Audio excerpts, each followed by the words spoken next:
I couldn't hold on. The heat of the day was definitely a factor in my decision to go on a cave tour.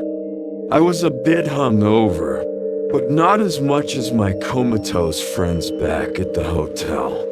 I reckoned somewhere a bit cooler and darker might help. And after all, we'd come out to Wales to have a look around. It was a very professional operation running the cave, a nice new visitor center to wait in for the next trip. Seemed to be working for them though. I think a few in our group were all the way from Japan.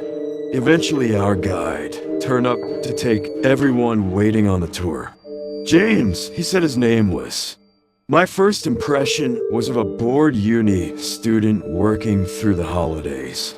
But to be fair to him, he'd rehearsed the spiel to a T. He went through some safety jargon about sticking to paths because of how slippery and dark it all is, and off we went into the cave, the paths and lighting looking just as modern as the center. Going from the stifling heat of the day into a cool cave was exactly the relief I thought it'd be. Though I did feel a bit jealous as he explained that the Stone Age inhabitants would use the various rock pools to swim. Once we'd been shown around the main chamber and asked any questions in a tone that said, "Please don't," we were given 10 minutes to wander around the smaller offshoots and peruse the various info boards. I'd gone into the furthest chamber, wanting one to myself. It had a large central area that after a safety barrier slipped off about 6 feet into a small lower level, a stream running through it. I was most of the way through reading about how this chamber had been used for burials until the lights went off.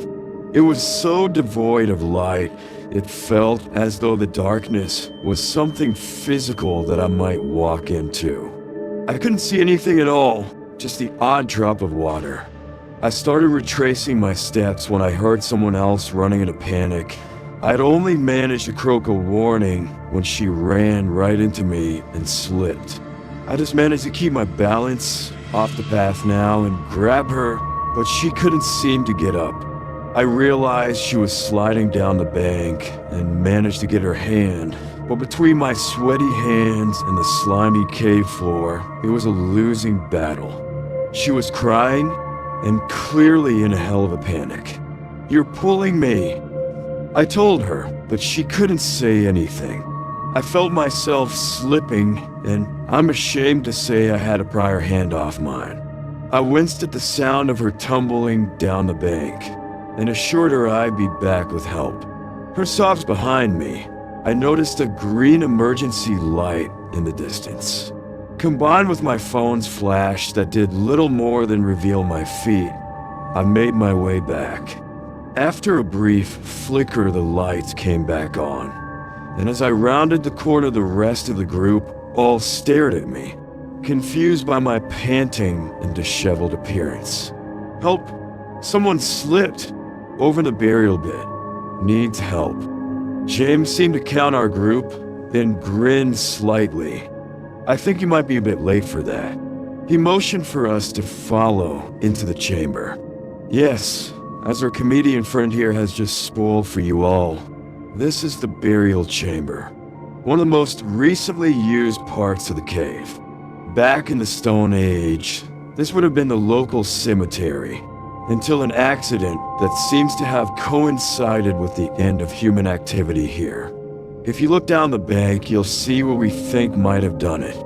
I was trying to grab the floor with my toes as I walked over to the bank's edge and peered down over the barrier. At the bottom beside the stream was a skeleton, markers placed around it.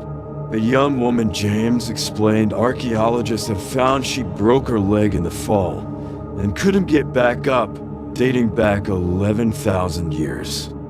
I was completely zoned out the rest of the tour, and not bad was all my friends got out of me about the tour when I returned to the hotel, and it's about the extent of what I've told anyone so far.